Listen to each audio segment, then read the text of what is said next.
देखिए, कहते हैं कि आज का हमारी जो जनरेशन है वो लव मैरिज की ओर कितना तेजी से भाग रहा है। आज की हमारी जो कहानी है वो कहानी लव मैरिज के बेस पे ही आधारित है। जी हाँ, देखिए, लोग का मानना है कि अगर लव मैरिज कोई करता है तो वो लड़का और लड़की जीवन भर एक दूसरे का साथ निभाएंगे और खुश रहेंगे। लेकिन ये जरूरी नहीं, क्योंकि लव मैरिज और एक रिलेशनशिप में कुछ सालों तक रहना, उसके बाद एक शादी करने के बाद भी खुश रहना, ये दोनों बातें कितनी अलग है और कितनी सच्ची है और कितनी नहीं, ये इस कहानी के माध्यम से आप समझने की कोशिश कीजिएगा। तो नमस्कार, मेरा नाम है विवेक सिंह और एक नई सच्ची कहानी में आपका स्वागत करता हूँ। और ये कहानी आप आखिर तक सुनिएगा और फिर आप खुद निर्णय लीजिएगा कि क्या सही है और क्या गलत। देखिए, आज की हमारी जो कहानी है वो कहानी है कर्नाटका के बेंगलुरु की। कर्नाटक के बेंगलुरु में एक पुलिस थाने में पुलिस कंट्रोल रूम से कॉल जाता है। हुल्ली माबू थाना, जो कि कर्नाटक के बेंगलुरु में वहां आता है कॉल एक पुलिस कंट्रोल रूम से। वहां बताया जाता है कि एक जगह है, उन्हीं के इलाका लगता है, जिसका नाम है डोडा कम्बन हल्ली इलाका। इस इलाके में एक फ्लैट में लाश है। जैसे ही ये वहां की पुलिस को सूचना मिलती है, वो फौरन दिए गए लोकेशन पे पहुंचते हैं। वहाँ जो फ्लैट था उसमें बाहर से ताला लगा हुआ था। वहाँ के मकान मालिक को बुलाया जाता है। मकान मालिक आते हैं, उन्हें बोला जाता है कि आप इस दरवाजे को खोलिए और दूसरी चाबी है तो, वरना हम इसे तोड़ देंगे। इसके बाद पुलिस उस दरवाजे को खोल कर उसके बाद उसमें प्रवेश करती है। प्रवेश करने के बाद मानो लग ही नहीं रहा था कि इसमें कोई लाश रखी होगी या फिर कोई लाश इस घर में पड़ी होगी। पुलिस की टीम को लगता है कि किसी ने उनके साथ धोखा किया है, किसी ने गलत इंफॉर्मेशन दी है। इतने देर में ही पुलिस उस रूम की वीडियोग्राफी करने लगती है। वैसे ही पुलिस की कुछ टीम जो थी वो बाथरूम में जा पहुंचती है। उस बाथरूम में कुछ लाश तो नहीं थी, लेकिन हाँ, बगल में एक सूटकेस पड़ा हुआ था बाथरूम में। वो सूटकेस भी टूटा हुआ था। जी हाँ, पुलिस को डाउट होता है कहीं सूटकेस में तो कुछ नहीं। पुलिस जैसे ही उस सूटकेस को टूटे हुए सूटकेस को खोलती है, मानो कि तोते उड़ जाते हैं उनके। उसमें वाकई में एक लाश थी। देखिए, उस सूटकेस में एक लड़की की लाश थी जिसका नाम था गोरी अनिल सांबरे, जिसकी उम्र लगभग 32 साल थी। अब पुलिस फौरन एक्शन में आती है, उस बॉडी को पोस्टमार्टम के लिए भेजती है। फोरेंसिक टीम को वहां फिंगरप्रिंट तमाम चीजों के लिए बुलाया जाता है। फोरेंसिक टीम अपना इधर काम करती है। उधर पुलिस की एक टीम जिस नंबर से कॉल आया था, जिसने ये इंफॉर्मेशन लीक की थी, उसको ट्रैक करने की कोशिश करती है। पुलिस उस नंबर को सीडीआर निकलवाते है, उसके कॉल डाटा रिकॉर्ड, उसका उसे सर्विलेंस पे डालती है, वहां की लोकेशन निकालने की कोशिश करती है। वहीं यहाँ से लगभग 434 किलोमीटर दूर सतारा एक जिला है, जो कि वहां का एक इलाका है, सितरवाल। वहां पे एक होंडा सिटी कार थी। होंडा सिटी कार में एक शख्स बेहोश पड़ा हुआ था। वो शख्स अपने कार को कुछ ऐसी जगह पार्क किया हुआ था जहाँ पे ट्रैफिक थी, जहाँ पे कुछ लोगों को आने जाने में दिक्कत हो रही थी। तो उन्हीं में से कुछ लोग जो है वो कार के मालिक को उठाने की कोशिश करते हैं, लेकिन उन्हें कुछ गड़बड़ लगता है। वो पुलिस को कांटेक्ट करते हैं। पुलिस मौका वारदात पे पहुंचती है और देखती है कि वहाँ एक होंडा सिटी कार में एक व्यक्ति है, राजेश खड़कर, जिसकी उम्र 36 साल है। वो व्यक्ति उस कार में है। उस कार से उसे फोन निकाला जाता है सेफली। उसे निकाल के वहां के नजदीकी हॉस्पिटल पहुंचाया जाता है। वहां के जो डॉक्टर वो कहते हैं कि आपने समय पे ले आया, ये ज्यादा कुछ हुआ नहीं। इन्होंने फिनाइल पीने की कोशिश की, यानी कि फिनाइल पी के अपनी जान लेने की कोशिश की, लेकिन आप टेंशन मत लीजिए, हम इन्हें होश में ले आएंगे।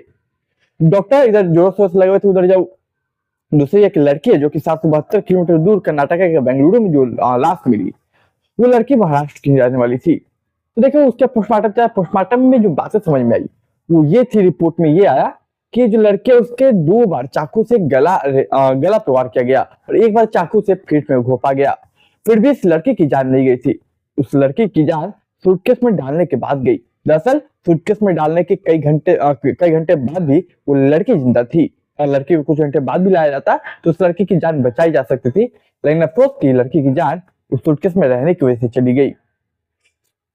इधर जो लड़का था वो जैसे इधर होश में आता रहा, राजेश खड़कर, जिसकी उम्र 36 साल थी।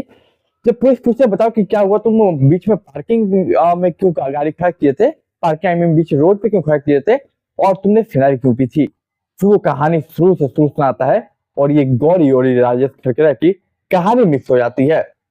अब तक पुलिस को इसके बारे में कुछ नहीं पता। उधर जो पुलिस है जो कि बेंगलुरु की, वो अभी तक जो नंबर से कॉल आया था उस नंबर को ट्रेस करने में सर्विलेंस लगाई हुई है। राजेश खड़गे जो कहता है वो कहता है ये सर लगभग कई सालों की बात है। ये कहानी दरअसल कई साल पहले शुरू होती है मेरी बुआ की एक सगी बेटी है, जिसका नाम था गौरी गौरी अनिल समग्रे। अब जो गौरी अनिल है वो अपने मामा के यहाँ पढ़ने आया करती थी। अब वो अपने मामा के यहाँ पढ़ने तो आया करती थी, लेकिन उसके मामा के एक बेटा भी था जिसका नाम था राजेश खड़गरे।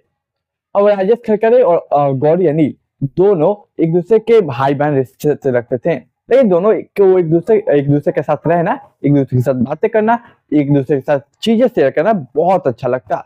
देखते देखते वो भाई बहन से कब दोस्त बन गया और कब दोस्ती से वो प्यार में बदल गया, उन्हें शायद खुद पता नहीं चला। लगभग जैसा कि राजेश खड़कर ने बताया, उनके अकॉर्डिंग लगभग 4 सालों तक वो लोग लिव इन रिलेशनशिप में रहे, मानो कि जैसे एक पति और पत्नी रहते। लेकिन वक्त गुजरता है, समय गुजरता है। इस साल 2 साल पहले की बात है, साल 2023 की, जब राजेश खड़करे और गौरी अनिल दोनों सोचते हैं कि हम दोनों लोगों को अब शादी करना चाहिए। लेकिन जैसे ये बात उन लोगों के घर वालों को पता चलती है, जो अनिल गौरी की माँ है, पिता है, वो कहते हैं कि ये कैसे हो सकता है, तुम लोग पागल हो गए हो क्या, तुम दोनों रिश्ते से भाई बहन हो, शादी नहीं हो सकती। तो नाराज होते हैं, गुस्सा करते हैं। इधर जो राजेश खड़के का परिवार वो भी गुस्सा करता है, लेकिन कैसे कैसे करके उन लोगों की शादी हो जाती है। लेकिन देखिए यहाँ तक तो सब ठीक था। पिछले कई सालों से वो लोग एक दूसरे के साथ दोस्ती और प्यार में पड़े हुए थे, लिव इन में पति पत्नी जैसे रह रहे थे। सब तक सही था, 4 सालों तक रिलेशन भी उनका सही चला। लेकिन वो जैसे शादी करते हैं, फिर वो होता है जो उन्होंने खुद शायद नहीं सोचा। अब जैसे शादी होता है उसके बाद उन लोगों के बीच कैसे न कैसे किसी न किसी वजह से आपस में एक कलेश होने लगता है।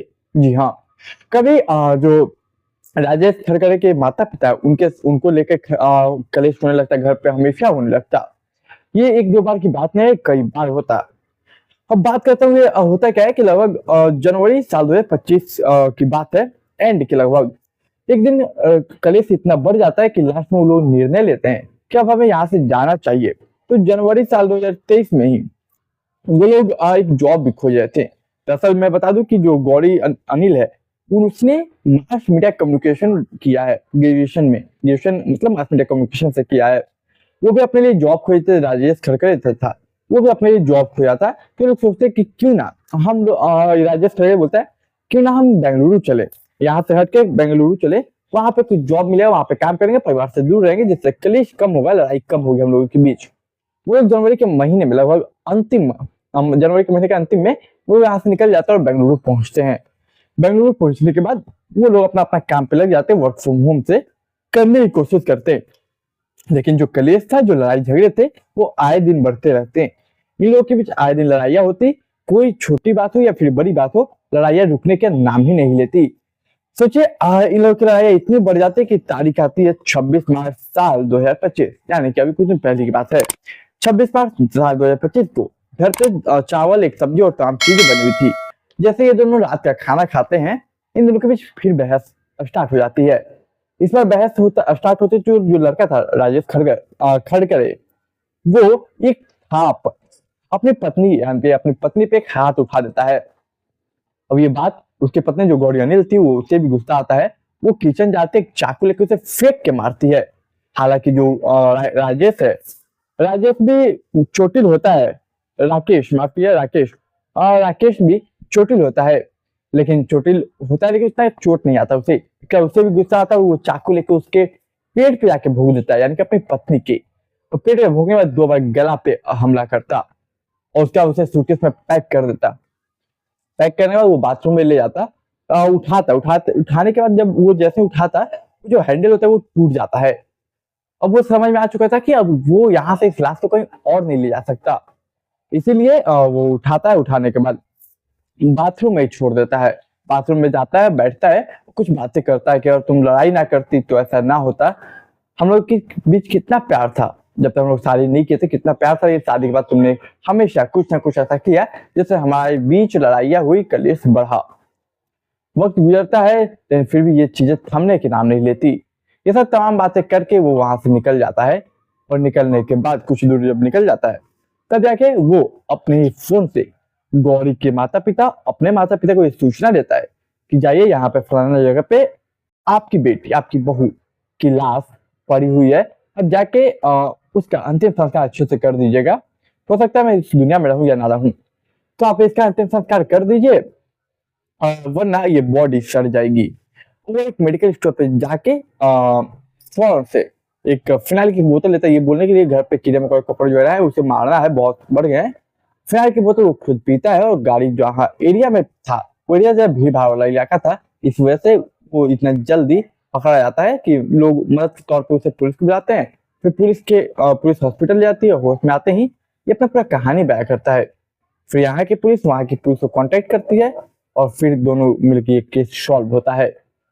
सोचे ये कैसा एक कहानी था जहाँ एक भाई बहन अपने नहीं थे लेकिन मेरा फुफेरा थे, तो अपने एक भाई बहन पहले दोस्ती होती है, फिर प्यार होता है और ये प्यार सारे बदलने के बाद कत्ल में बदल जाता है। तो देखिए ये कहानी सुनाने का उद्देश्य किसी की भावना को, किसी के दिल को ठेस पहुंचाने की केवल मजाक तो फैलाना था। जो नहीं कि हर लव मैरिज सक्सेस ही हो। देखिए लव मैरिज हो या फिर अरेंज मैरिज, दोनों अपनी अपनी जगह है। लेकिन लव मैरिज में ये लोगों का मानना है कि 95% सक्सेस रेशियो है, लेकिन ये पूरी तरह गलत है। वही 95 to 98% अनसक्सेस रेशियो है।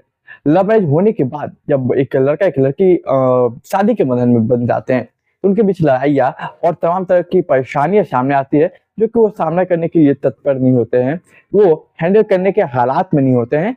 इसलिए उन लोगों का कुछ सालों के बाद रिश्ता चलने के बाद अलग हो जाते हैं, या तो सूटकेस में मार के पैक किए जाते हैं या फिर फ्रिज में मार के दबा दिए जाते हैं। कई सारे ऐसी कहानियां मैंने खुद सुनाई, जिसमें लव मैरिज हुआ अरेंज मैरिज हुआ, दोनों में ये कत्ल होते आ रहे हैं और होते रहेंगे तब तक जब तक दोनों पति पत्नी एक दूसरे के प्रति लॉयल और समझदारी से काम ना ले। हर लड़ाई को शांति से बैठ के समझाना और बातचीत करके हर लड़ाई का सॉल्यूशन निकल सकता है। लेकिन ये लोग उसकी जगह गुस्सा करके, अपने गुस्से का दुरुपयोग करके, या कह सकते गुस्सा हावी हो जाता है, उसमें वो लोग क्या कर बैठते हैं उन्हें खुद पता नहीं चलता। और फिर जब अफसोस होता है तो अफसोस के लिए शायद उनके पास समय नहीं होता। वो पकड़ाए या ना पकड़ाए वो 2 मिनट की अलग ही बात है, लेकिन जीवन भर का अफसोस अपने दिल में, अपने सीने में लिए वो जिंदा रहेंगे। तो देखिए आज की कहानी यही थी। उम्मीद करता हूँ कहानी पसंद आई हो। कहानी पसंद आई तो चैनल सब्सक्राइब, वीडियो को लाइक शेयर कीजिए। मैं मिलूंगा एक नई कहानी में, तब तक के लिए आप मुझे इजाजत दीजिए। दोस्त परिवार के साथ शेयर कीजिए।